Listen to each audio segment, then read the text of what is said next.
Hello, math students. Welcome back to Module 10, Percent and Proportional Relationships.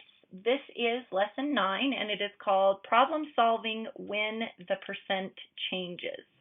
Problem solving when the percent changes. Our goal for today we will solve problems where the quantities and the percents change.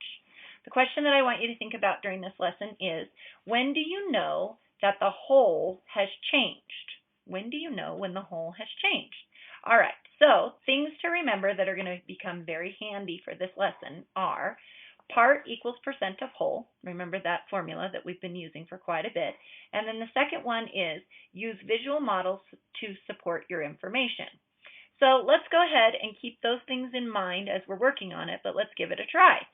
The amount of money Tom has is 75% of Sally's money. 75% of Sally's money. After Sally spent $120 and Tom saved his, Tom's money is 50% more than Sally's. How much money did both have at the beginning? Okay, so the first thing that's really, really important is that you have to identify the parts, just like we've been doing all along.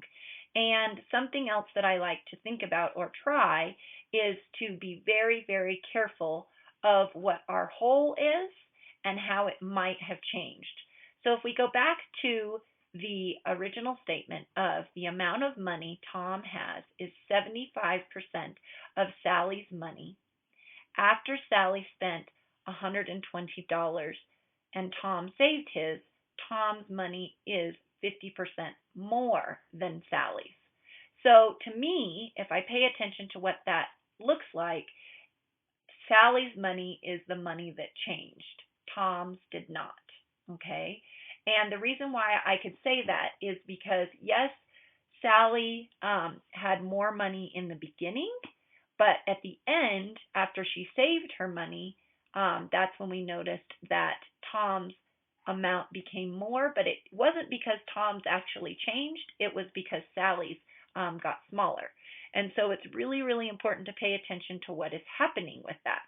And so one of the things, other than identifying the parts, is also to kind of get a picture in your mind. And if we think about it, we know that at the beginning it says the amount of money Tom has is 75% of Sally's money. So if I'm paying attention to that, then Sally's money has to become my whole, just because of that statement right there. So I would say technically Sally's money is the whole, and maybe it remains the whole every time, but we have to remember that Sally's money is the one that changes, not Tom's. And so 75% of Sally means that Sally has to be 100%, and Tom has to be 75% of that, or 3/4 of that, okay?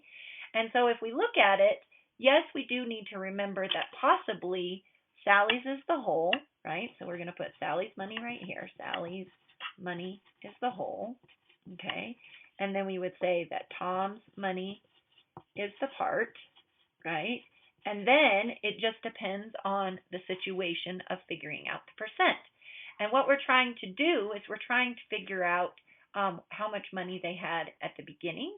And so it's kind of interesting to use that information of what we have.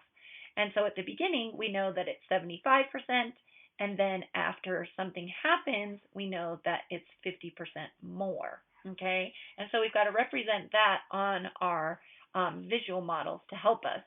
And so if I remember, I'm going to set it up like this. I'm going to say Tom's money, so TM, equals 75% of SM, Sally's money. Okay, that's what I know first. And so if I'm going to put that on my visual model to help me, then I would know that right here, 1, 2, 3, 4, this is 100%, right? And so right here, I would say that this right here represents Sally's money, okay? And then I would say from right here to right here represents Tom's money, right? Because it says that Tom's money is 75% of Sally's money. So this amount right here would represent um, Tom's money, and this all the way up here would represent Sally's money. And then we know that she spends 120 of it. So this whole amount right here is going to become smaller, because then we have to look at it over here of Tom's actual money. It didn't change. He didn't add any to it. He didn't subtract any to it. It actually is exactly the same. So then this becomes Tom, and then Tom actually, remember this is Tom. Tom doesn't change. So here is Tom's money still, right?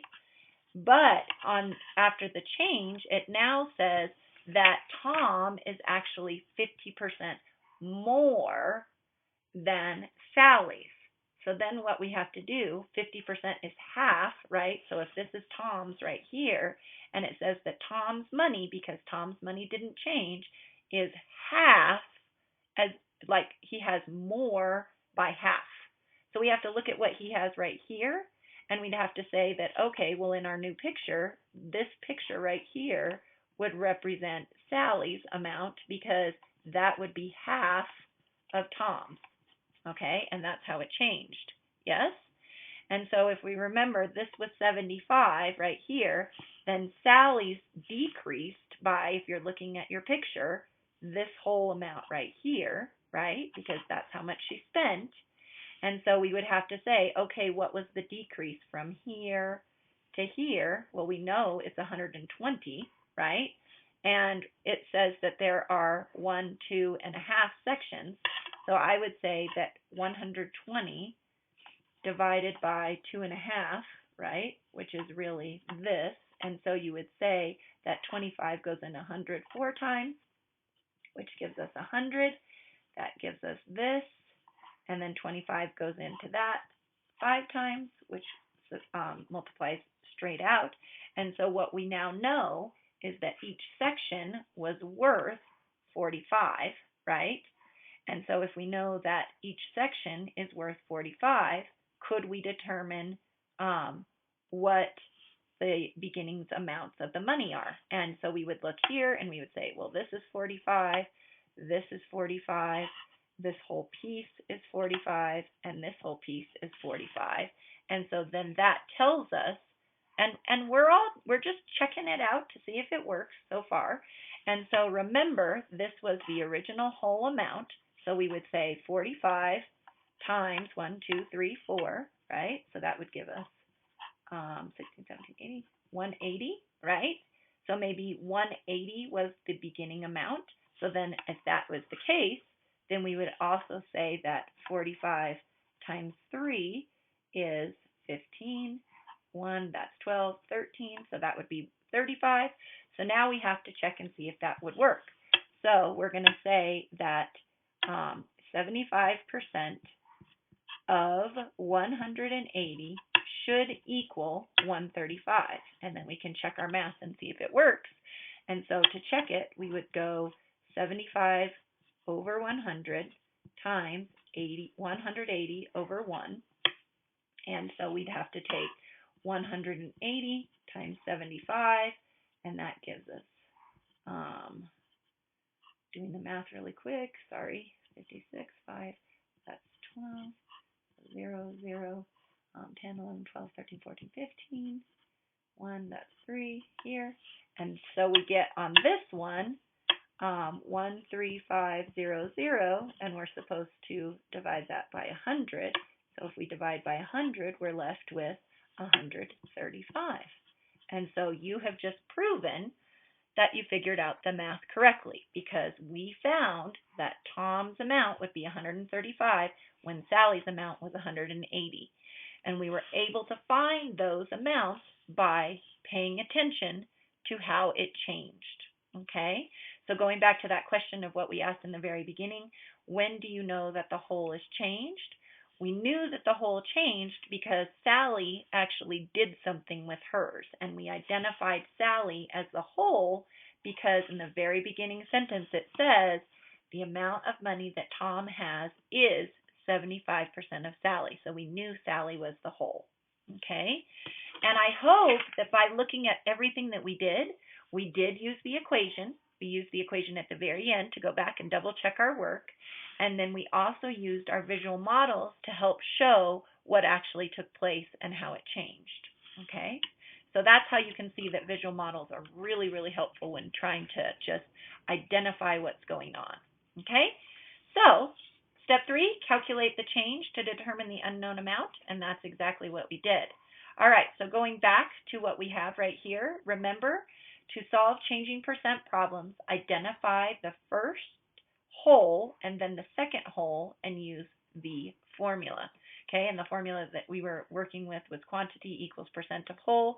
I think we also called it part equals percent of whole. Regardless, that's how we were able to double check to see if our answer was correct.